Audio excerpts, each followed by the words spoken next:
강원도 정선.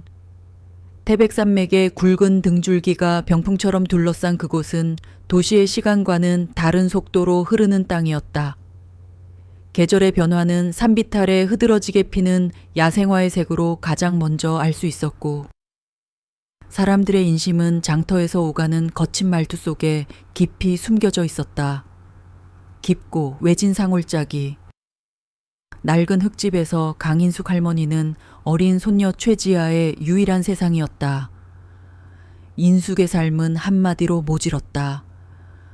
피덩이 같던 딸을 남겨두고 먼저 세상을 떠난 남편의 빈자리는 채워질 새도 없이 하나뿐인 딸마저 불의의 사고로 잃었다. 세상이 무너지는 슬픔 속에서도 인숙은 갓난아기였던 지아를 품에 안고 이를 악물었다. 내 목숨이 붙어있는 한 이 아이만큼은 그 맹세는 그녀의 굽은 등과 거친 손마디에 고스란히 새겨졌다. 인숙의 하루는 동이 트기 전 첩첩산중으로 들어서는 것으로 시작되었다. 그녀의 등에는 자신보다 더 커 보이는 대나무 바구니가 짊어져 있었고, 허리춤에는 산을 오르내리며 닳고 다른 낡은 호미와 낫이 매달려 있었다. 그녀는 뱀이라도 나올 듯한 으스스한 숲을 헤치며 귀한 약초와 산나무를 캤다. 다른 아낙네들이 꺼리는 험한 절벽 근처에만 자라는 희귀한 버섯을 따기 위해 낡은 밧줄 하나에 몸을 의지하기도 했다. 바위 틈에 위태롭게 매달려 있는 그녀의 모습은 마치 삶의 끝자락에 매달린 듯 위태로워 보였다. 그녀의 거친 손은 셀 수 없이 찔리고 베었지만 그녀는 고통을 느낄 새도 없이 오직 손녀의 밥그릇만을 생각했다. 그렇게 온종일 산을 헤매고 얻은 것들을 정선 5일장에 내다 파는 것이 지아를 키우는 유일한 수입원이었다. 그 수입은 늘 빠듯했다. 지아의 학용품을 사고 따뜻한 밥 한 끼를 차리고 나면 남는 것은 거의 없었다. 지아는 그런 할머니의 희생을 너무 일찍 알아버린 아이였다. 또래 아이들이 새 옷과 장난감을 자랑할 때 지아는 낡고 해진 옷깃을 말없이 잡아당겼다. 할머니가 차려주는 밥상에는 늘 향긋한 나물 반찬이 전부였지만 단 한 번도 투정을 부린 적이 없었다. 오히려 저녁이면 호롱불 아래 돋보기를 쓴 채 약초를 다듬는 할머니의 어깨를 작은 손으로 주무르며 할머니, 내가 나중에 돈 많이 벌어서 호강시켜줄게 라고 야무지게 말했다.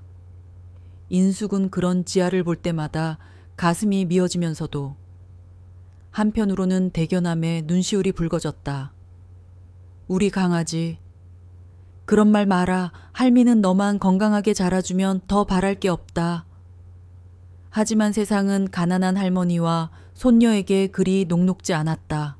지아는 학교에서 늘 혼자였다.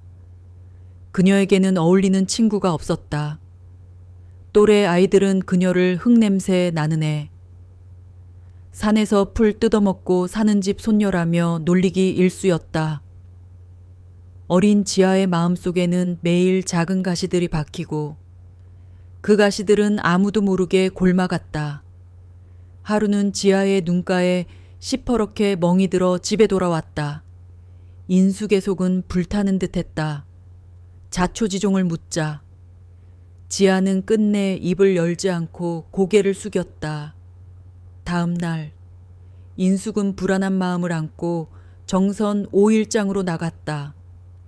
그곳에서 평소 친하게 지내던 아낙네들의 수군거림을 통해 모든 사실을 알게 되었다. 한 아이가 지아에게 내 엄마 아빠는 너 버리고 도망갔다며 거지 같은 게 라고 놀렸고 지아가 참지 못하고 달려들었다는 것이었다. 그날 밤 인숙은 잠든 지아의 얼굴을 쓸어내리며 밤새 눈물을 삼켰다. 가난은 죄가 아니라고 가르쳤지만 세상은 가난을 죄처럼 여기고 있었다. 이 험한 세상에서 손녀를 지켜줄 수 있는 것은 돈도 든든한 배경도 아니었다. 오직 지아 스스로가 단단해지는 것뿐이었다. 인숙은 자신의 힘으로는 지아를 보호할 수 없다는 것을 뼈저리게 깨달았다. 그녀의 억센 팔과 거친 손은 산에서는 무적이었지만 세상의 냉정한 편견 앞에서는 속수무책이었다. 인숙은 잠든 손녀의 작은 손을 굳게 잡고 맹세했다. 이 아이에게 무기를 쥐어줘야 한다. 아무도 함부로 무시하지 못하게 만들 무기. 지아야, 공부해야 한다. 악착같이 공부해서 아무도 너를 함부로 무시하지 못하게 만들어야 한다. 그날 이후 인숙은 더욱 억척스러워졌다. 자신의 끼니를 거르는 한이 있어도 지아의 책값과 학용품 값은 가장 먼저 챙겼다. 약초 한 뿌리라도 더 캐기 위해 위험한 산골짜기를 기어다녔고 닳고 다른 보찜을 지고 정선시장을 오갔다. 지아 역시 할머니의 마음을 아는 듯 미친 듯이 책에 파고들었다. 산골 마을의 작은 분교에서 지아의 명석함은 군계일학이었다. 어려운 가정 형편 때문에 학원 한 번 다녀본 적 없었지만 전교 1등은 언제나 지아의 차지였다. 그녀의 작은 방에는 밤늦도록 불이 꺼지지 않았다. 인숙은 그런 손녀를 위해 밤참으로 뜨끈한 감자라도 쪄다 주며 그림자처럼 곁을 지켰다. 지아는 책상 앞에 무시당하지 않겠다 라는 말을 삐뚤게 써붙여 놓고 졸음이 밀려올 때마다 그 글씨를 보며 허벅지를 꼬집었다. 그녀에게 공부는 더 이상 배움의 즐거움이 아니었다. 그것은 자신과 할머니를 지키기 위한 처절한 싸움이자 세상의 편견과 맞설 수 있는 유일한 무기였다. 시간이 흘러 지아가 중학생이 되었을 무렵 그녀의 재능은 산골 마을에 가두기에는 너무나 눈부셨다. 특히 수학과 과학 분야에서 보여준 천재성은 선생님들조차 혀를 내두를 정도였다.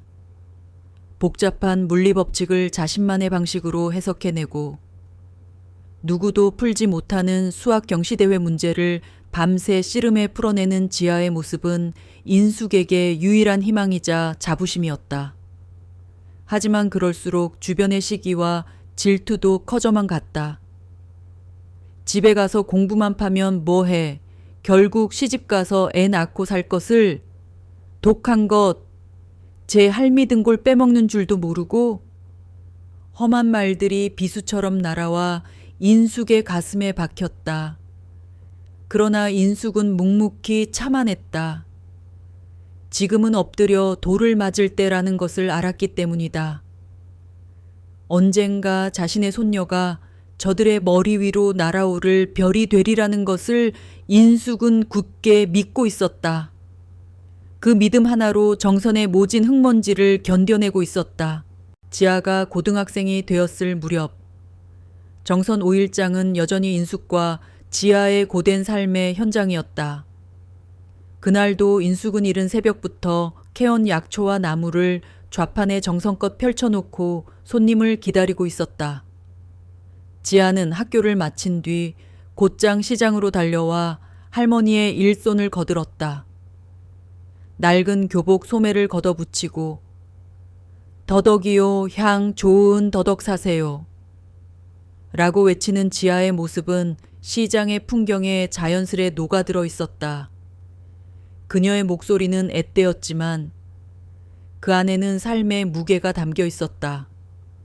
할머니와 함께 땀을 흘리며 일하는 이 시간이 그녀에게는 그 어떤 수업 시간보다 더 값진 배움의 시간이었다. 바로 그때였다. 시장 입구에서부터 요란한 소란과 함께한 무리의 여성들이 나타났다. 그 중심에는 화려한 옷차림과 값비싼 장신구로 치장한 중년 여인이 있었다. 그녀는 마치 여왕벌처럼 주변의 아청꾼들을 거느리고 있었고 시장의 누추한 풍경을 벌레 보듯 훑으며 노골적으로 인상을 찌푸렸다. 그녀는 인근 화천에 주둔한 7사단 사단장의 부인 오혜진이었다. 오해진은 부대 사모님들의 모임을 이끌며 막강한 권력을 휘두르는 인물이었다. 남편의 계급이 곧 자신의 계급이라 여기는 그녀에게 세상은 두 부류로 나뉘었다. 자신에게 고개를 숙이는 자와 자신이 밟고 올라서야 할 자, 어머, 사모님.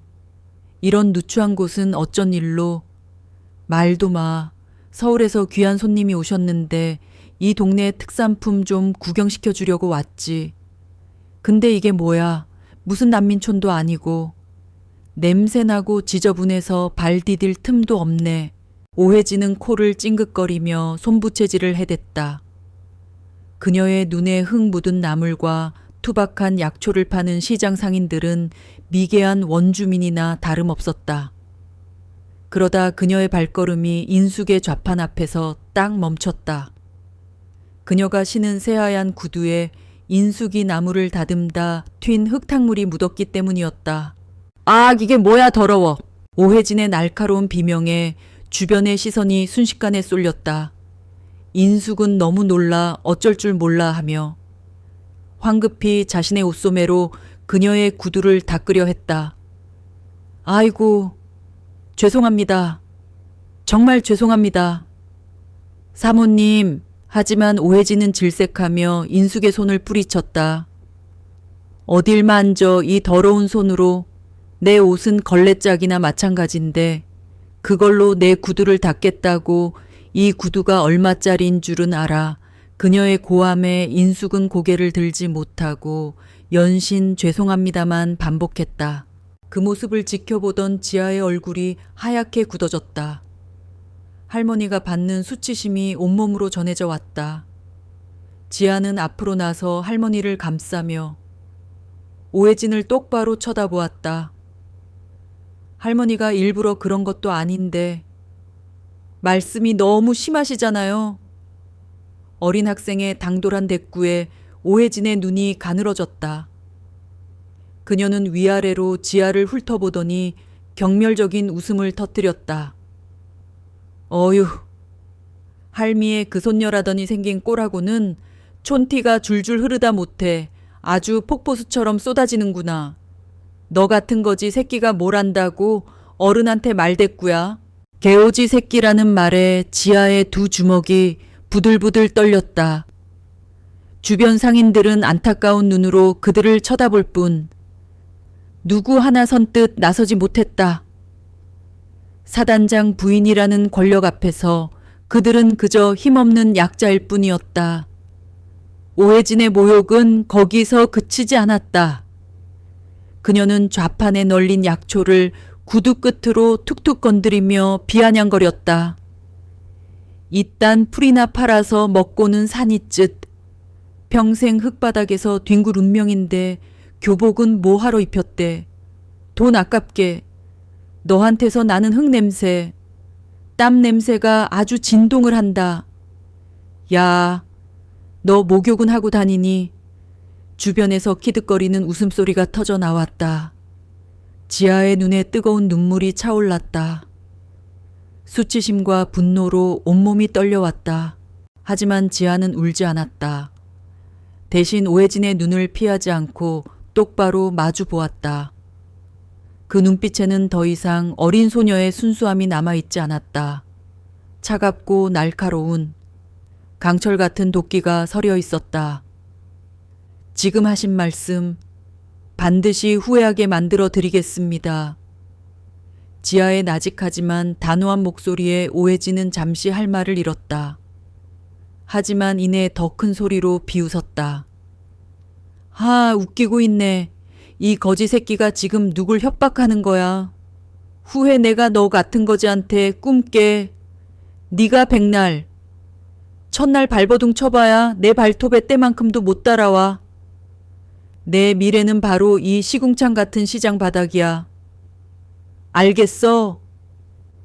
오해진은 마지막으로 침을 뱉듯 말을 내뱉고는 거만한 걸음으로 사라졌다. 그녀가 떠난 자리에 남은 것은 싸늘한 침묵과 인숙의 흐느낌, 그리고 지아의 얼음장 같은 얼굴뿐이었다. 인숙은 주저앉아 미안하다. 할미가 못나서 미안하다며 등을 토닥였다. 하지만 지아는 울지 않았다. 그녀는 눈물을 흘리는 대신 오늘 당한 모욕과 수치심을 뼛속 깊이 새겼다. 그날의 일은 지아의 마음에 지워지지 않는 흉터가 되었지만 동시에 꺼지지 않는 불꽃이 되었다. 그 불꽃은 그녀를 더욱 단단하게 만들고 더 높은 곳을 향해 나아가게 하는 지독한 연료가 될 터였다. 그날 이후 지아는 더욱 공부에 매달렸다. 잠을 줄이고 밥 먹는 시간마저 아껴가며 책과 씨름했다. 그녀의 목표는 더 이상 막연한 성공이 아니었다. 오해진과 같은 사람들이 감히 넘볼 수도, 무시할 수도 없는 압도적인 힘을 갖는 것. 그것이 지아의 유일한 목표가 되었다. 정선의 흙먼지 속에서 자라난 소녀는 이제 가장 높은 곳에서 빛나는 별이 되기 위해 자신을 갈고 닦기 시작했다. 그 눈빛에는 이미 세상을 뒤흔들 조용한 혁명의 불씨가 타오르고 있었다. 시장의 모욕은 최지아라는 단단한 강철에 담금질을 가한 것과 같았다. 그녀는 이전보다 더욱 차갑고 더욱 예리해졌다. 고등학교를 수석으로 졸업한 지아는 모두의 예상을 깨고 서울 명문대학교가 아닌 육군사관학교를 선택했다. 인숙은 처음에는 걱정과 반대가 앞섰다. 험한 군인의 길을. 그것도 여자의 몸으로 가겠다는 손녀가 안쓰러웠기 때문이다. 인숙은 주름진 손을 모아 잡으며 조심스럽게 물었다. 지아야, 왜 하필? 더 편하고 좋은 길이 얼마나 많은데. 지아는 주름진 할머니의 손을 잡으며 단호하게 말했다. 할머니, 힘은 힘으로만 다스릴 수 있어요. 제가 가진 무기는 제 머리뿐이에요. 이 머리로 가장 강한 힘을 가진 조직에서 최고가 될 거예요. 다시는 그 누구도 할머니와 저를 함부로 대하지 못하게 만들고 싶어요. 손녀의 눈에 서린 결연한 의지를 본 인숙은 더 이상 반대할 수 없었다. 그렇게 지아는 정선의 흙먼지를 뒤로하고 군인이 되기 위한 첫 발을 내디뎠다. 육군사관학교에서의 생활은 상상 이상으로 혹독했다. 생도라는 이름표를 달고 들어선 그곳은 지아에게 새로운 형태의 전쟁터였다. 새벽 5시 기상, 얼음장 같은 물로 세수하고 칼바람을 맞으며 수십 킬로미터를 뛰는 새벽 구보는 매일 아침 그녀의 체력을 한계까지 몰아붙였다. 남자 생도들보다 체력적으로 불리했지만 지아는 단 한 번도 약한 소리를 하지 않았다. 새벽 구보에서 뒤처지면 남들이 잠든 밤에 혼자 연병장을 수십 바퀴씩 돌며 체력을 길렀다. 힘든 사격 훈련에서는 누구보다 뛰어난 집중력으로 명사수가 되었다. 그녀의 손은 총을 쥐고 굳은 살이 박였고 바른 행군으로 인해 물집으로 가득했지만 그녀는 고통을 인내하는 법을 배웠다. 하지만 그녀의 진짜 무기는 역시 명석한 두뇌였다. 복잡한 전술 이론과 무기 체계에 대한 이해는 타의 추종을 불허했다. 동기들이 힘든 훈련을 마치고 쓰러져 잠들거나 휴식을 취할 때 지아는 늘 전술학 도서관에 불을 밝혔다. 그녀는 단순히 주어진 것을 암기하는 수준을 넘어섰다. 그녀는 고대 전략서부터 최신 군사기술 동향까지 모든 것을 탐독했고 현대전의 패러다임을 바꾸는 새로운 전략을 구상하여 논문으로 발표했다. 그녀의 논문은 교수진들을 놀라게 했고 그녀의 이름은 이미 생도들 사이에서 전설처럼 회자되기 시작했다. 여생도라는 이유로 은근히 무시하던 남자 동기들도 압도적인 실력과 냉철한 카리스마 앞에 점차 고개를 숙였다. 지아는 불필요한 감정 소모나 파벌 싸움에 휘말리지 않았다. 오직 실력으로 자신의 가치를 증명해 보일 뿐이었다. 그녀는 소리 높여 자신을 증명하려 하지 않았다. 그저 완벽한 결과로 모든 억측과 비웃음을 잠재웠다. 그녀는 감정보다는 논리로, 말보다는 행동으로 자신을 드러냈다. 그녀의 주변에는 늘 팽팽한 긴장감이 감돌았지만 동시에 그녀의 능력에 대한 깊은 존경심이 자리 잡았다. 마침내 졸업식 날이 밝았다. 4년이라는 시간 동안 그녀의 청춘과 땀이 고스란히 담긴 그날이었다. 수많은 생도들이 졸업 가운을 입고 연병장에 도열했다. 단상 위에는 군의 최고 수뇌부와 대통령이 자리하고 있었다.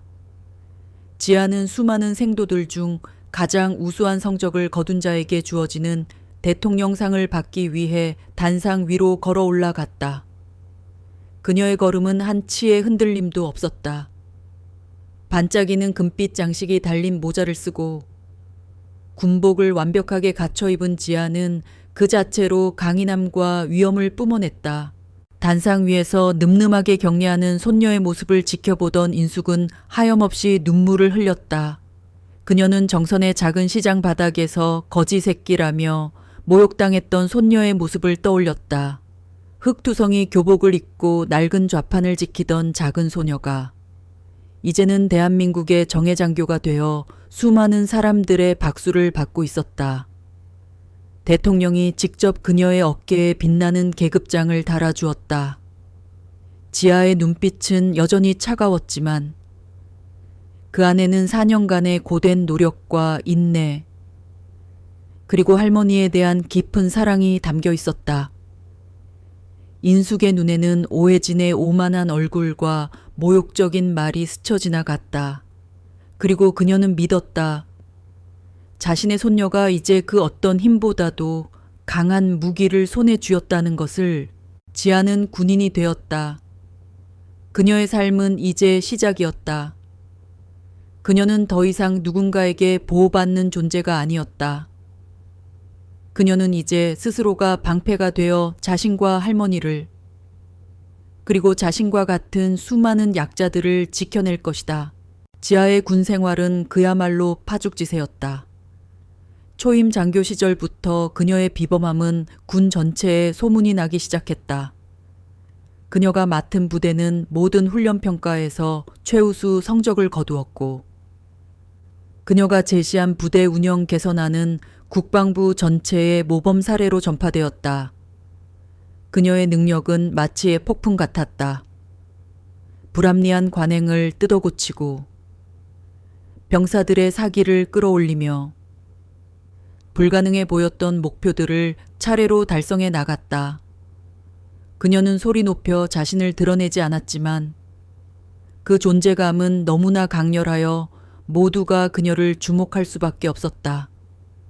그녀에게 계급장은 단순한 권위의 상징이 아니라 그녀의 압도적인 능력이 부여받은 당연한 결과였다. 특히 그녀의 진가가 발휘된 것은 국방부 정책실로 발령받으면서부터였다. 급변하는 국제 정세와 미래 전장 환경을 꿰뚫어보는 그녀의 통찰력은 타의 추종을 불허했다. 그녀는 밤을 새워가며 차세대 국방 기술 도입에 관한 전략 보고서를 작성했고, 그 보고서는 단순한 정책 제안을 넘어 군의 미래를 설계하는 청사진과 같았다. 그녀의 보고서는 군 수뇌부뿐만 아니라 청와대까지 보고되어 큰 반향을 일으켰다. 그녀는 이제 단순한 일선 장교를 넘어 국가 안보를 설계하는 핵심 브레인이 되었다. 승진은 누구보다 빨랐다. 소위에서 중위, 대위, 소령, 중령, 대령에 이르기까지 그녀는 단 한 번의 누락 없이 최연소 진급 기록을 갈아치웠다. 여군 최초라는 수식어가 지겹도록 따라다녔지만 그녀는 그런 것에 연연하지 않았다. 그녀에게 계급은 권력이 아니라 자신의 비전과 전략을 실현할 수 있는 더 큰 책임과 권한을 의미할 뿐이었다. 그녀는 더 높은 계급을 갈망했다. 그것은 개인적인 영달을 위한 것이 아니었다. 오직 자신과 할머니를 지키고 다시는 그 어떤 힘도 자신들의 존엄성을 짓밟지 못하게 할 압도적인 힘을 갖기 위해서였다. 하지만 길이 높을수록 바람도 거센 법, 그녀의 초고속 승진을 시기하고 질투하는 세력도 만만치 않았다. 육군사관학교 출신의 끈끈한 인맥과 파벌을 중시하는 군 조직 내에서 아무런 배경 없이 오직 실력 하나로 솟아오른 그녀는 눈의 가시 같은 존재였다. 여자애가 머리 좀 좋다고 너무 나대는 거 아니야. 분명 뒤를 봐주는 대단한 배경이 있을 거야. 온갖 음모와 모략이 그녀를 흔들었지만 지아는 흔들리지 않았다. 그녀는 모든 억측을 논리와 데이터, 그리고 완벽한 성과로 잠재웠다. 그녀는 말 대신 결과로, 감정 대신 실력으로 말했다. 그녀는 자신의 주변에 철벽을 쌓았다. 불필요한 인간관계는 철저히 배제했고 오직 목표만을 향해 직진했다. 그리고 마침내 그날이 왔다. 국방부 회의실. 수많은 장성들이 모인 자리에서 국방부 장관이 직접 새로운 인사를 발표했다. 신임 국방부 정책기획관의 최지아 준장. 회의실에 있던 모든 장성들의 눈이 휘둥그레졌다. 준장. 별 하나를 단 장군, 그것도 여성. 비육사 출신이나 다름없는 흑수저 출신이 군의 핵심 요직이자 별을 달고 진급한 것이다. 그것은 대한민국 군 역사상 전무후무한 파격적인 인사였다. 수많은 별들이 오가는 자리였지만 그날의 주인공은 단 한 사람이었다. 그날 저녁, 지아는 별이 박힌 계급장을 들고 정선의 낡은 흙집을 찾았다. 인수금 반짝이는 별 계급장을 보고도 한동안 말을 잇지 못했다. 그저 손녀의 얼굴과 계급장을 번갈아 보며 주름진 손으로 눈물만 훔쳤다. 할머니, 이제 시작이에요. 제가 더 높이 올라가서. 다시는 누구도 할머니를 무시하지 못하게 할게요. 지아의 목소리는 담담했지만 그 안에는 오랜 세월 쌓아온 한과 다짐이 담겨 있었다. 할머니의 눈에는 낡은 교복을 입고 시장에서 오해진에게 모욕당하던 손녀의 모습이 스쳐 지나갔다. 그리고 이제 그녀의 손녀는 대한민국 군의 별이 되었다. 한 인간의 오만과 모욕이 한 인간의 삶을 어떻게 변화시킬 수 있는지 인숙은 그 증거를 손에 들고 있었다. 지아는 이제 복수의 시작점에 서 있었다. 준장이 된 이후 그녀의 날개는 더욱 넓게 펼쳐졌다. 그녀는 대통령 직속 군 개혁위원회의 부위원장을 겸임하며 낡은 군 조직의 관행을 혁파하는 데 앞장섰다. 그녀의 이름 앞에는 늘 최연소, 여군 최초라는 수식어가 붙었고 그녀는 살아있는 신화가 되어가고 있었다. 그리고 불과 몇 년 뒤 그녀는 다시 한번 세상을 놀라게 하며 소장, 별 2개를 달고 국방부 정책국장이라는 막중한 자리에 올랐다. 그녀의 권력과 영향력은 이제 단순히 한 부대를 움직이는 것을 넘어 국방부 전체의 미래를 좌우하는 수준에 이르렀다. 어느 날 지아는 한 통의 공문을 받았다. 화천 7사단의 창설 기념식에 국방부를 대표하여 참석해달라는 요청이었다. 7사단, 화천.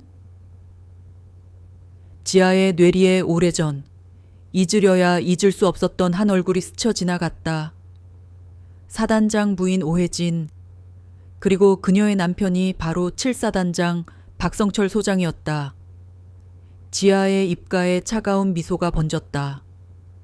복수를 위해 살아온 것은 아니었지만 운명은 기어이 그녀를 과거의 모욕과 마주하게 만들고 있었다. 지아는 비서실에 연락했다. 7사단 창설 기념식 참석하겠다고 전해.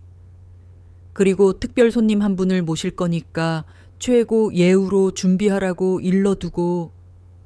그녀가 말한 특별 손님은 바로 할머니 강인숙이었다. 이제는 모든 것이 바뀌었다. 자신을 거지 새끼라 부르던 여자의 안방에서 가장 빛나는 주인공으로 할머니를 모실 시간이 온 것이었다. 강철의 날개를 단 별은 마침내 자신의 뿌리가 시작된 땅으로 날아갈 준비를 마쳤다. 지아는 며칠 전부터 정선에 내려와 할머니와 함께 시간을 보냈다. 인숙은 손녀가 높은 분들이 많이 오는 어려운 자리에 자신을 데려가려 한다는 사실에 밤잠을 설쳤다. 평생 흙만 만지고 살아온 자신이 행여나 금쪽 같은 손녀의 앞길에 누를 끼칠까봐 두려웠기 때문이다.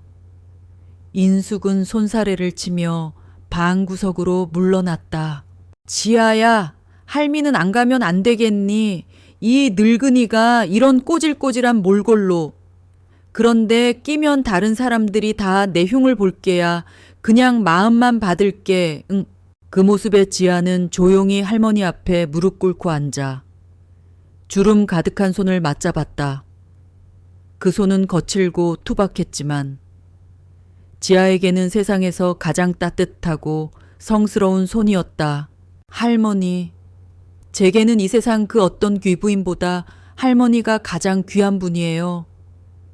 제가 오늘날 이 자리에 있는 건 다 할머니 덕분이에요. 할머니가 제 평생의 자랑인데 누가 감히 흉을 봐요. 제가 오늘 할머니를 세상에서 가장 높은 곳에 모실 거예요. 그러니 제 손 잡고 같이 가주세요. 네. 손녀의 진심 어린 눈빛에 인숙은 결국 고개를 끄덕였다. 지아는 할머니를 위해 미리 준비해온 고운 한복을 꺼냈다. 은은한 옥색 저고리에 기품 있는 자수가 놓인 치마였다. 인숙은 평생 처음 입어보는 비단 옷의 감촉에 어색해하면서도 손녀의 정성에 못 이기는 척 옷을 갈아입었다. 한복을 곱게 차려 입은 인숙의 모습은 비록 세월의 흔적이 깊게 새겨져 있었지만 그 자체로 고고한 기품이 흘렀다. 약속된 시간이 되자 정선의 좁은 산골 마을길로 먼지를 일으키며 육중한 검은색 세단 한 대가 서서히 들어왔다. 국방부 장관급에게만 제공되는 의전 차량이었다. 반짝이는 광택과 위험 있는 엠블럼을 단 차량은 낡은 흙집과 극명한 대조를 이루며 비현실적인 풍경을 자아냈다. 동네 사람들은 하던 일을 멈추고 숨을 죽인 채 그 광경을 지켜보았다. 인숙 할매네, 집에 웬일이래. 서울에서 아주 높은 사람이 왔나 봐. 수군거리는 소리가 담장 너머로 퍼져나갔다. 차에서 내린 사람은 말끔한 정복 차림의 젊은 장교였다. 그는 지아를 발견하고는 칼 같은 각도로 경례를 붙였다. 국장님, 모시러 왔습니다. 이어서 그는 인숙을 향해 90도로 허리를 숙이며 극진한 예의를 표했다. 어르신, 안녕하십니까? 먼 길 가시는데 불편함 없도록 최선을 다해 모시겠습니다. 인숙은 평생 받아본 적 없는 깍듯한 대우에 어쩔 줄 몰라 하며 지아의 옷자락만 붙잡았다. 지아는 그런 할머니의 어깨를 감싸 안으며 미소 지었다. 젊은 장교가 직접 차문을 열어주자 인숙은 조심스럽게 채올랐다. 푹신한 가죽 시트의 감촉에 인숙은 몸 둘 발을 몰랐다. 차가 부드럽게 움직이기 시작했다. 정선의 구불구불한 산길을 벗어나 잘 닦인 국도로 접어들자 차는 미끄러지듯 속도를 냈다. 창밖으로 익숙한 산과 들이 빠르게 스쳐 지나갔다. 인숙은 차창에 비친 자신의 모습을 물끄러니 바라보았다.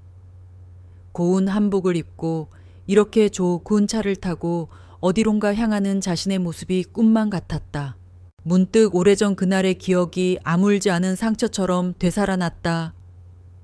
지아야, 혹시 그 사단장 부인이라는 사람 아직도 거기에 있니? 인숙의 조심스러운 물음에 지아는 잠시 창밖으로 시선을 돌렸다가 이내 평온한 표정으로 할머니를 마주 보았다. 네, 아직 있어요, 할머니. 그럼 우리가 거길 가도 괜찮은 것이냐? 그 사람이 또 할미를 보고 험한 소리라도 하면. 인숙의 목소리가 불안감에 작게 떨렸다. 지아는 할머니의 손을 더욱 굳게 잡았다. 그 온기에서 강한 확신이 전해져 왔다. 할머니, 걱정 마세요. 오늘은 그 누구도 절대 우리 할머니를 함부로 대하지 못해요. 제가 그렇게 두지 않을 거예요. 지아의 목소리에는 서늘하지만 강한 힘이 실려 있었다. 그것은 더 이상 과거에 상처 입은 소녀의 목소리가 아니었다. 수만 명의 목숨을 책임지는 지휘관의 목소리였고 국가의 안보를 설계하는 전략가의 목소리였다. 차가 화천으로 접어들자 길게는 북진선봉과 같은 군사 구호가 적힌 팻말들이 보이기 시작했다.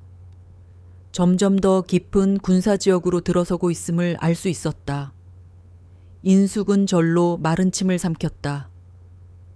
민간인은 감히 범접할 수 없는 철옹성 같은 군부대로 들어간다는 사실에 알 수 없는 위압감이 느껴졌다. 얼마나 더 달렸을까. 마침내 저 멀리 거대한 위병소와 함께 제7보병사단 칠성부대라는 현판이 보였다. 철조망과 단단한 방벽으로 둘러싸인 거대한 성체였다. 지아는 그 성체를 바라보며 나직이 읊조렸다.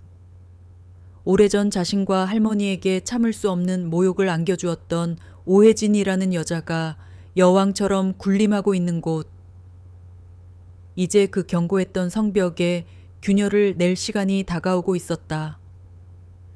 차는 조금의 망설임도 없이 부대의 심장부를 향해 나아가고 있었다.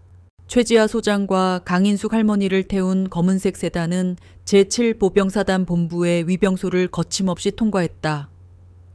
헌병들은 차의 엠블럼을 확인하고는 칼같이 경례를 붙였다. 본부로 향하는 길 양옆으로 늘어선 전나무 숲은 겨울의 삭막한 기운을 가득 품고 있었다. 차가 건물 앞에 멈춰 서자 말끔한 정복 차림의 장교 한 명이 문을 열어주었다. 지아는 먼저 내린 뒤 할머니의 손을 잡아 부축했다. 인숙은 마치 다른 세상에 온 것만 같은 긴장감에 온몸이 굳어버렸다. 할머니, 괜찮아요. 제 손 꼭 잡으세요. 지아의 나직한 속삭임에 인숙은 비로소 불안감을 떨쳐내고 걸음을 옮겼다. 두 사람이 들어선 곳은 사단 창설 기념식이 열리는 대강당이었다. 강당 안은 이미 군 장성들과 군무원, 그리고 그들의 부인들로 가득 차 있었다. 모두가 화려한 옷차림과 오만한 표정으로 서로의 권력을 확인하고 있었다. 그 중에서도 단연 눈에 띄는 인물은 사단장 부인인 오혜진이었다. 그녀는 자신의 주변에 둘러앉은 사모님들에게 거드름을 피우며 목소리를 높이고 있었다. 요즘 젊은 것들은 아주 싸가지가 없어서 말이야. 우리 때 같으면 꿈도 못 꿀 일들이 벌어져. 그녀의 목소리에는 여전히 권력에 취한 오만함이 가득했다. 그녀는 그날의 모욕을 잊은 듯했다. 아니, 모욕은커녕 자신이 가난한 시골 노파에게 통쾌한 한 방을 먹였다고 여기는 듯했다. 바로 그때 강당의 문이 열리고 최지아 소장이 들어섰다. 그녀는 번쩍이는 별 2개가 박힌 정복을 입고 있었고 그 옆에는 고운 한복을 입은 인숙 할머니가 서 있었다. 지아의 등장에 강당 안은 순식간에 술렁이었다. 최지아 국장님 아니신가? 왜 여기에? 설마 저분은 누구지? 사람들의 시선은 지아의 옆에 선 인숙에게로 향했다. 그들의 눈에는 의문과 경멸이 교차했다. 저런 누추한 시골 할머니가 어째서 별 2개를 단 장군 옆에 서 있는가. 그들의 속삭임이 조용히 퍼져나갔다. 그때 사단장 박성철 소장이 두 사람을 발견하고는 성큼성큼 다가왔다. 그는 국방부의 핵심 실세이자 군내에서 가장 빠르게 성장하는 별 중 한 명인 최지아 소장에게 깊은 경의를 표했다. 국장님, 이렇게 귀한 걸음 해주셔서 감사합니다. 오시는 줄도 모르고 박성철은 지아를 향해 깍듯한 경례를 올렸다. 이어서 그는 지아의 옆에 선 인숙에게로 시선을 옮겼다. 비록 복장과 차림새는 평범했지만 그녀에게서 풍겨 나오는 묘한 기품과 지아의 태도로 보아 절대 예사로운 인물이 아님을 직감적으로 느낄 수 있었다. 지아는 조용히 박성철에게 인숙을 소개했다. 박 사단장님, 제게 가장 소중한 분을 소개해드리고 싶어 모셨습니다. 제 할머니, 강인숙 여사님이십니다. 강인숙 여사라는 호칭에 박성철은 놀라움과 혼란이 교차하는 표정을 지었다. 할머니! 그는 머릿속이 복잡해졌다. 국방부의 핵심 요직에 있는 젊은 여장군이 시골 할머니를 특별 손님으로 모셨다. 그는 상황을 이해할 수 없었지만 한 가지는 분명했다. 이 할머니는 그에게 있어 가장 높으신 분이었다. 그는 지아의 말에 무릎을 굽히고 공손하게 인숙에게 인사했다. 안녕하십니까? 어르신.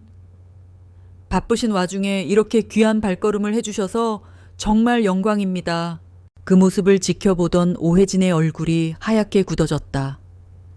남편의 깍듯한 태도와 인숙의 얼굴이 겹쳐지는 순간 그녀의 머릿속은 번개처럼 섬광이 터지며 과거의 기억이 되살아났다. 정선시장, 흙 묻은 구두, 낡은 좌판, 그리고 이 거지 새끼가 지금 누굴 협박하는 거야. 내 미래는 이 시궁창 같은 시장 바닥이야. 오해지는 몸이 떨리기 시작했다. 바로 저 노파가 그리고 그 옆에 선 별 2개를 단 여장군이 바로 그때 그 흑투성이 거지 소녀였다니. 그녀는 눈을 비볐지만 눈앞의 현실은 변하지 않았다. 오만함으로 가득 차 있던 그녀의 얼굴은 순식간에 공포와 경악으로 물들었다. 그녀의 심장은 미친 듯이 뛰었고 온몸에 소름이 돋았다.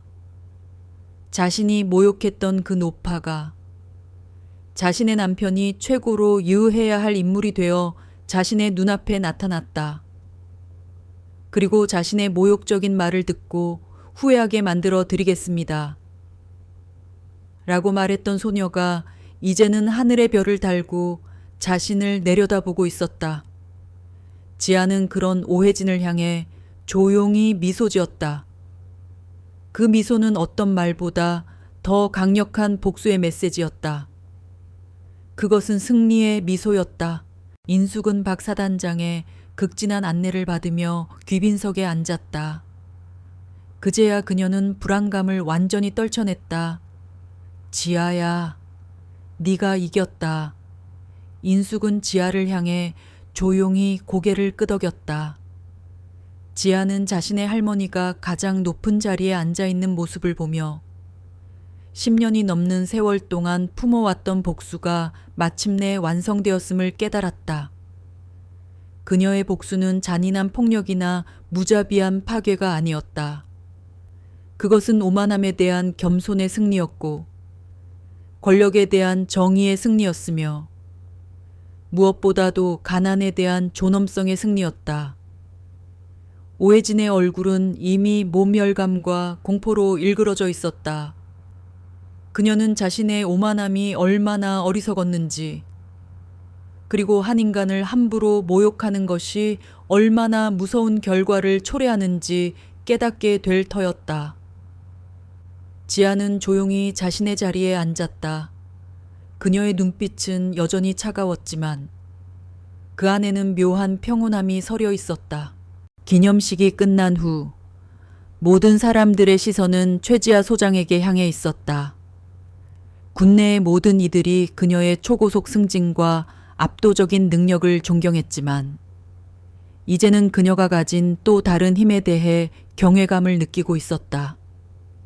박성철 사단장은 행사가 끝나는 순간까지도 심장이 쿵쾅거리는 것을 멈출 수 없었다.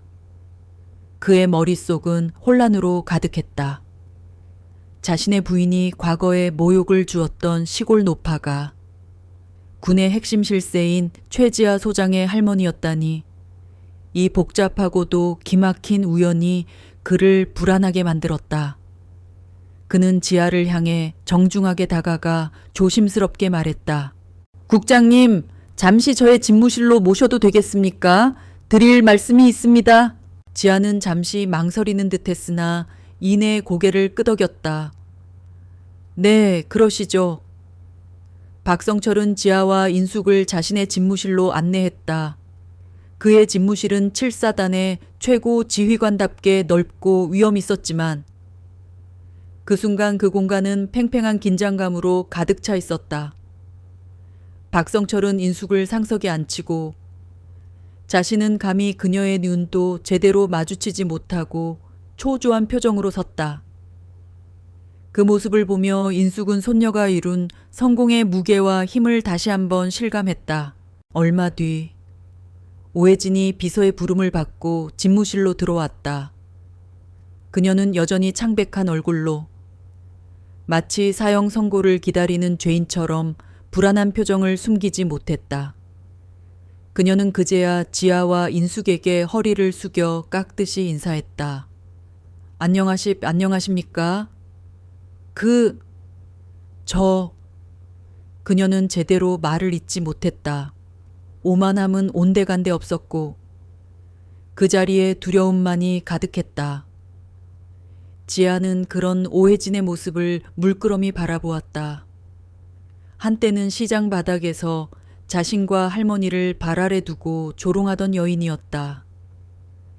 이제는 두려움에 몸을 떨며 눈도 마주치지 못하는 나약한 존재로 변해 있었다. 박성철은 아내를 대신하여 지아에게 사과했다. 최 국장님, 정말 죄송합니다. 제 아내가 과거에 국장님의 할머님께 큰 실수를 한 것 같습니다. 제가 부족해서 아내를 제대로 가르치지 못했습니다. 이 모든 불찰은 제 책임입니다. 부디 저희의 무례를 용서해 주십시오. 그의 사과는 진심이 담겨 있었지만 지아는 흔들리지 않았다. 그는 지아의 말 한마디에 자신의 모든 것이 날아갈 수 있음을 직감적으로 알고 있었다. 지아는 차갑고 조용한 목소리로 입을 열었다. 박 사단장님, 사과는 받겠습니다. 하지만 용서는 조금 더 시간이 필요할 것 같습니다. 지아의 눈빛이 오혜진에게 향했다. 오혜진은 몸을 움츠렸다. 마치 그 시선이 칼날이 되어 자신의 심장을 찌르는 듯한 고통을 느꼈다. 지아는 마치 오래된 이야기를 들려주듯 나직한 목소리로 과거의 기억을 꺼내기 시작했다. 그날은 할머니와 제가 정선시장에서 나무를 팔고 있었습니다. 할머니는 허리가 굽은 채 호미로 흙을 파고 계셨고 저는 할머니를 돕고 있었죠. 그때 한 무리의 귀부인들이 나타났습니다. 그중 한 분의 구두에 흙이 조금 묻었습니다. 제 할머니는 당황하여 무릎을 꿇고 용서를 구했습니다.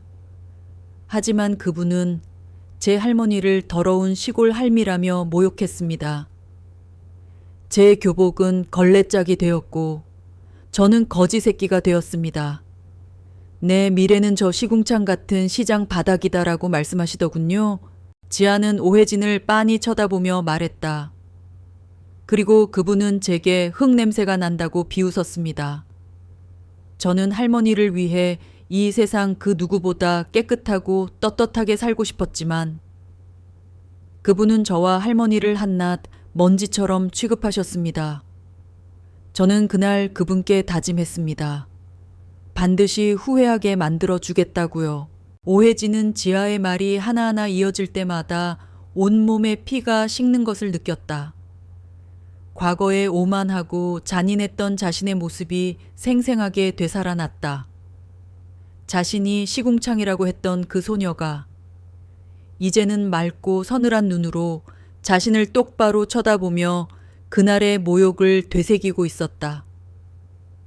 박성철은 옆에서 숨막히는 침묵 속에서 이 모든 이야기를 듣고 있었다.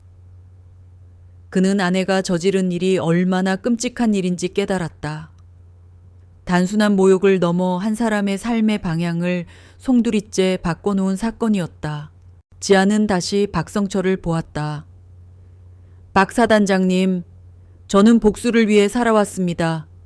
하지만 그 복수는 폭력이나 파괴가 아닙니다. 저는 단지 세상의 불합리함을 바로잡고 싶었습니다. 한 인간의 가치가 얼마나 귀한 것인지 보여주고 싶었습니다. 누군가의 성공이 다른 누군가를 짓밟는 것이 아니라 오직 자신의 노력과 능력으로 이루어져야 한다는 것을요. 제가 할머니를 이 자리에 모신 것은 단순한 자랑이 아닙니다. 할머니께서 겪으신 몸멸감과 수치심을 가장 명예로운 방식으로 씻어내고 싶었습니다. 지아는 잠시 말을 멈추고 굳은 표정의 오해진과 박성철을 번갈아 보았다.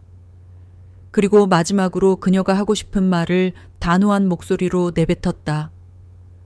박 사단장님, 저는 사람의 품위와 가치는 돈과 권력에서 나오는 것이 아니라 그 사람이 지닌 인격과 겸손함에서 나온다고 생각합니다.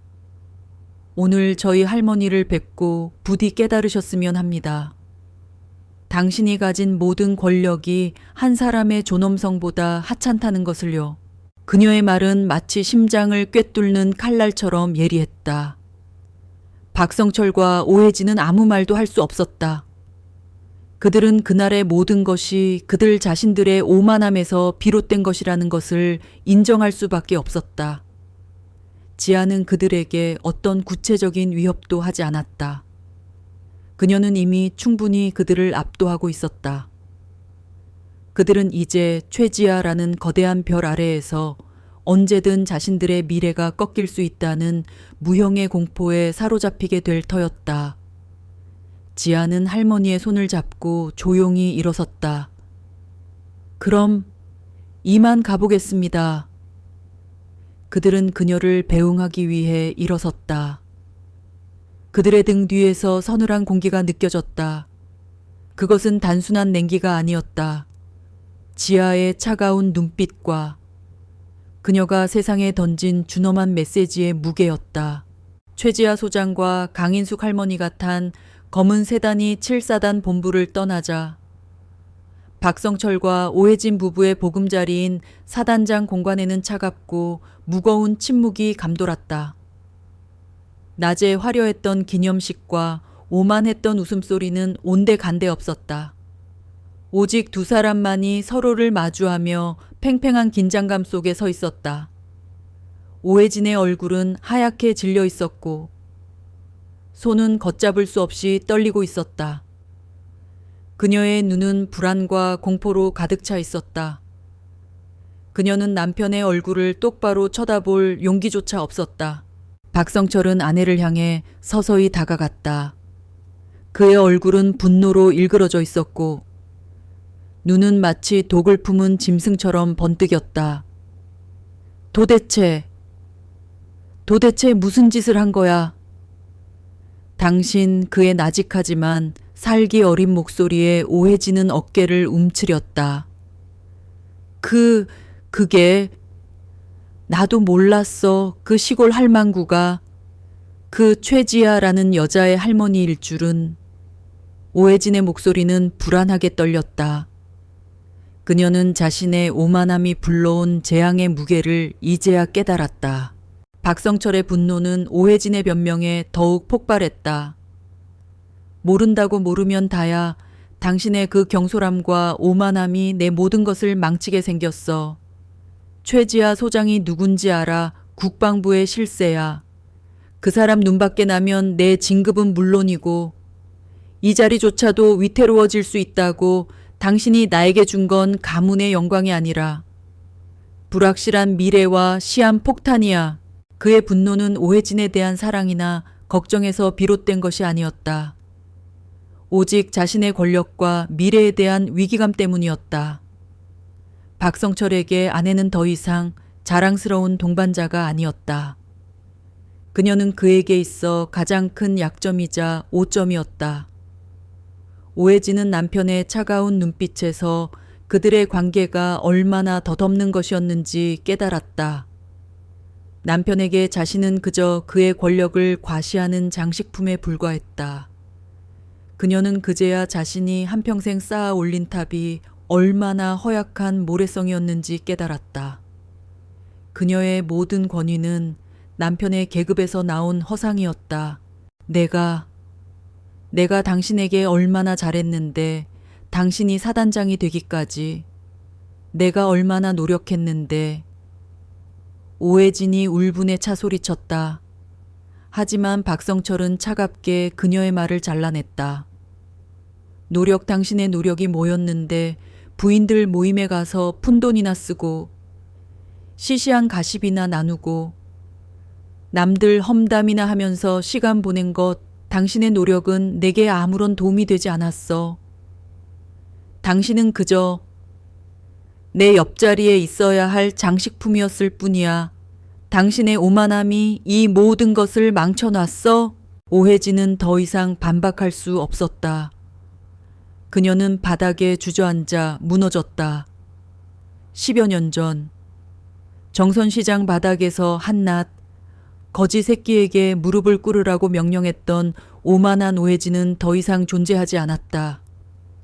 그녀는 이제 자신의 남편에게조차 버림받고 무시당하는 가장 초라한 존재가 되었다. 그녀의 머릿속에는 지아가 읊조리던 그날의 기억들이 폭풍처럼 몰아쳤다. 흙냄새, 시궁창 같은 시장 바닥, 거지 새끼, 자신이 내뱉었던 독설들이 마치 부메랑이 되어 돌아와 그녀의 심장을 난도질하고 있었다. 그녀는 방으로 들어가 문을 걸어 잠갔다. 화려한 드레스와 값비싼 보석들이 가득한 방은 그 순간 그녀에게 감옥처럼 느껴졌다. 그녀는 멍하니 거울 속에 자신을 바라보았다. 오만함으로 가득했던 눈은 공허했고 얼굴에는 주름 대신 두려움이 가득했다. 그녀는 화장대 위에 놓인 립스틱을 집어들었다가 이내 내던졌다. 모든 것이 덧없었다. 그녀의 권력은 한낱 남편의 계급에 의존한 허상이었고 그녀의 모든 가치관은 돈과 권력으로 얼룩진 거짓이었다. 그녀는 침대에 몸을 파묻었다. 하지만 잠을 이룰 수 없었다. 그녀의 코끝에는 알 수 없는 흙 냄새와 땀 냄새가 맴돌았고 귓게는 지금 하신 말씀 반드시 후회하게 만들어 드리겠습니다. 라고 말하던 지아의 차가운 목소리가 환청처럼 울렸다. 지아는 그녀를 육체적으로 공격하지 않았다. 법적으로도, 사회적으로도 그녀를 몰락시키지 않았다. 하지만 지아는 그녀의 삶을 지탱하던 모든 가치관을 산산조각 냈다. 오해진은 이 세상에서 가장 높은 곳에 올라선 듯 했지만 사실은 가장 낮은 곳에 서 있었다는 것을 깨달았다. 그녀는 오만함과 무지함으로 한 사람의 삶을 짓밟았고 이제 그 죗값을 치를 시간이었다. 그녀의 가장 큰 복수는 바로 지아의 냉철한 시선과 함께 찾아온 고독과 절망이었다. 그녀는 자신이 얼마나 초라하고 보잘것없는 존재였는지 깨달았다. 그리고 그 진실은 그녀를 미치게 만들었다. 최지아 소장과 강인숙 할머니가 화천을 떠난 후 박성철과 오혜진 부부의 삶은 급격한 변화를 맞이했다. 박성철은 지아에게 직접적인 불이익을 당하지는 않았다.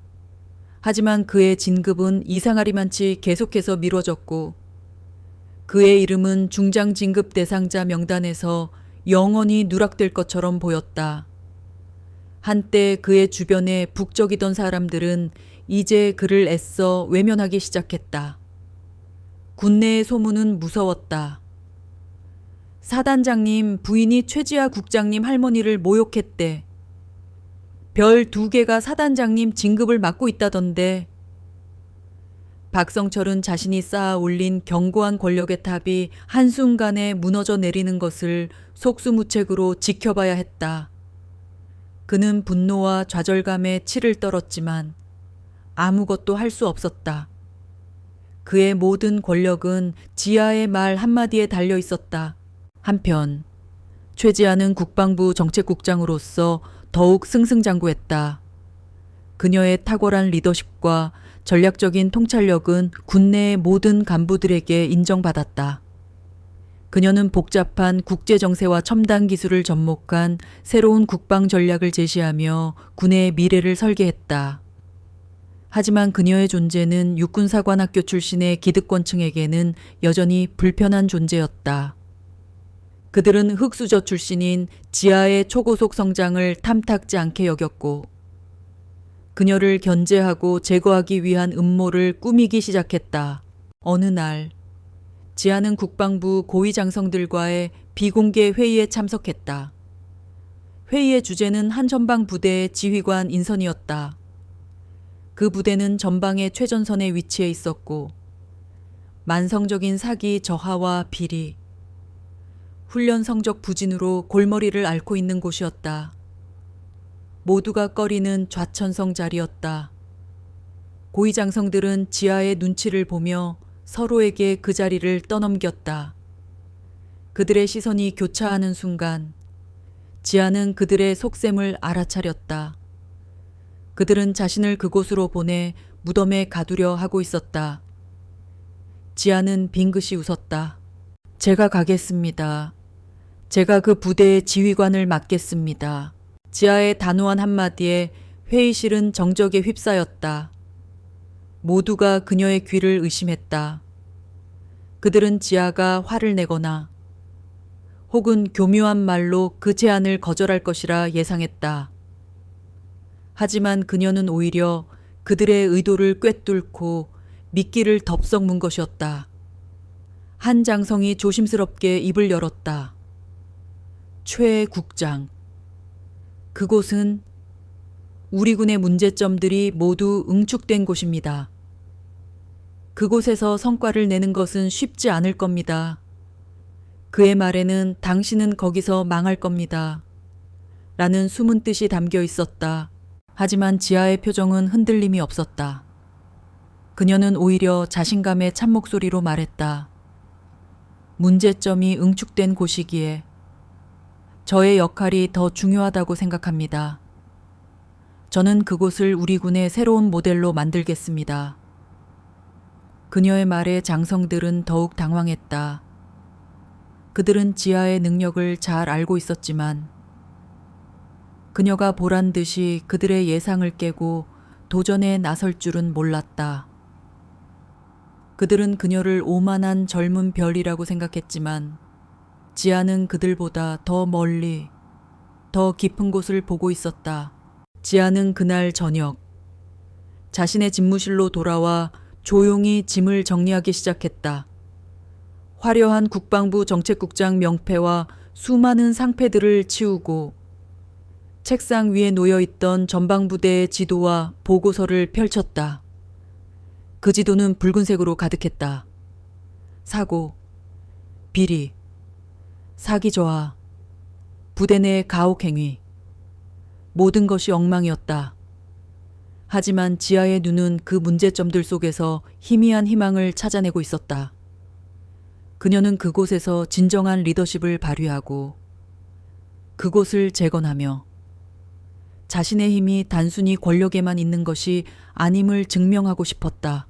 전방부대로의 발령 소식은 군내에 큰 파장을 일으켰다. 많은 이들이 지하의 선택을 이해하지 못했다. 최 소장님이 미쳤나 봐. 승승장구하다가 왜 하필 거기로.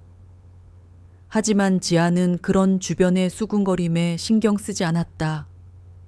그녀는 자신의 모든 것을 걸고 새로운 시험대에 오를 준비를 마쳤다. 그녀는 이제 정치적인 싸움이 아닌 군인 본연의 임무를 위한 진정한 싸움을 시작할 참이었다. 그리고 그녀는 알고 있었다. 이 싸움에서 승리한다면 그 어떤 권력도 감히 자신을 꺾을 수 없다는 것을. 최지하 소장이 부임한 부대는 말 그대로 버려진 땅이었다.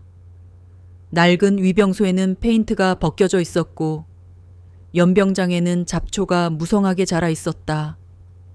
막사아는 습기와 곰팡이 냄새로 가득했고 병사들의 눈에는 생기라고는 찾아볼 수 없었다.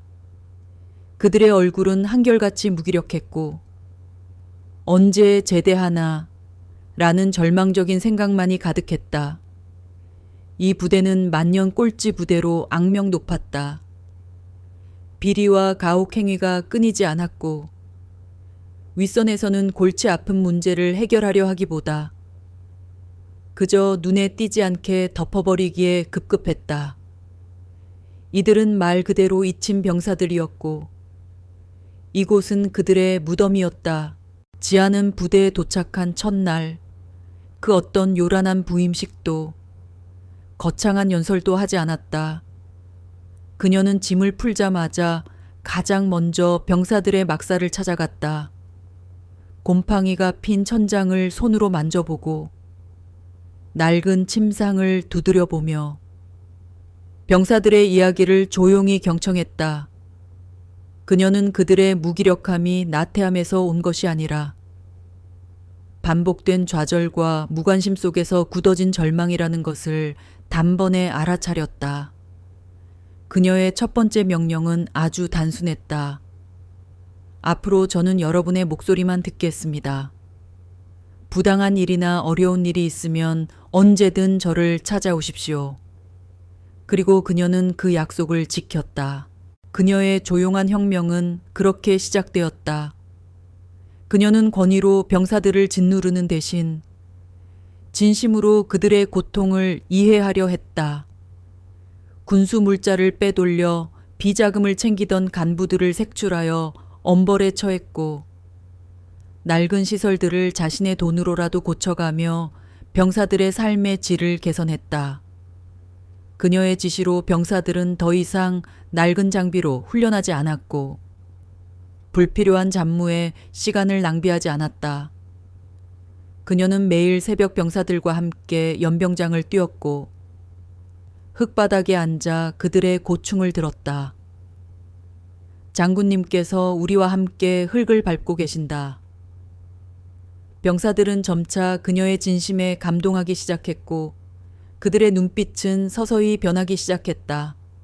무기력함은 희망으로, 절망은 불타는 투지로 바뀌어갔다. 지하의 리더십 아래 부대는 180도 달라졌다. 그들은 더 이상 패배자가 아니었다. 사격, 전술훈련, 체력검정 등 모든 평가에서 놀라운 성적을 기록했다. 한때 폐허 같았던 막사는 깨끗하게 정비되었고 병사들은 자신의 부대에 대한 자부심을 되찾았다. 불과 몇 달 만에 일어난 기적 같은 변화였다. 소문은 빠르게 퍼져나갔다. 최지하 장군이 그 망가진 부대를 살려냈대. 그리고 마침내 그들이 왔다. 지하를 그곳에 좌천시키려 했던 국방부의 고위장성들이 불시에 부대를 방문한 것이다. 그들의 얼굴에는 이 망가진 부대가 얼마나 엉망인지 직접 보러 왔다는 오만함이 가득했다. 하지만 부대 위병소를 통과하는 순간 그들은 자신들의 눈을 의심했다. 깔끔하게 정비된 위병소, 각 잡힌 자세로 경례를 올리는 병사들, 먼지 한 톨 없이 깨끗한 연병장, 모든 것이 완벽했다. 그들은 부대 곳곳을 둘러보며 놀라움을 금치 못했다. 병사들의 얼굴에는 생기가 넘쳤고 그들의 눈빛은 살아있었다. 비록 낡은 막사였지만 그 안에는 병사들의 땀과 정성으로 가득 차 있었다. 지아는 그들을 맞이하며 덤덤하게 말했다. 부족한 점이 많지만 병사들과 함께 최선을 다해 노력하고 있습니다. 그녀의 말에 장성들은 아무런 반박도 하지 못했다. 그들은 자신들의 오만함이 얼마나 어리석었는지 깨달았다. 그들은 그녀를 가장 낮은 곳으로 떨어뜨려 실패하게 만들려 했지만 그녀는 그곳에서 가장 빛나는 별이 되어 있었다.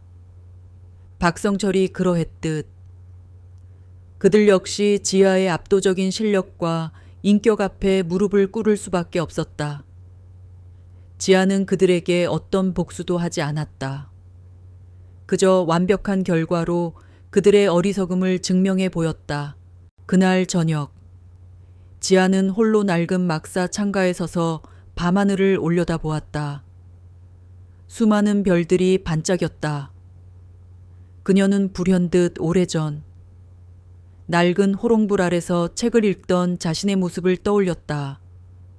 그리고 흙냄새가 난다며 모욕하던 오혜진의 오만한 얼굴도. 그녀의 복수는 완성되었다. 하지만 그녀는 깨달았다. 자신의 가장 큰 승리는 오혜진을 굴복시킨 것이 아니라는 것을. 진정한 승리는 자신의 삶을 짓누르던 가난과 모멸감이라는 족쇄에서 벗어나 자신의 힘으로 다른 사람들의 삶에 희망을 불어넣은 것이었다. 그녀는 이제 더 이상 복수를 위해 살지 않았다. 그녀는 그녀의 할머니가 물려준 순수한 사랑과 노력을 이 세상 가장 낮은 곳에 있는 사람들에게 나누어 주기 위해 살아가고 있었다. 그녀는 가장 낮은 곳에서 가장 빛나는 별이 되었다.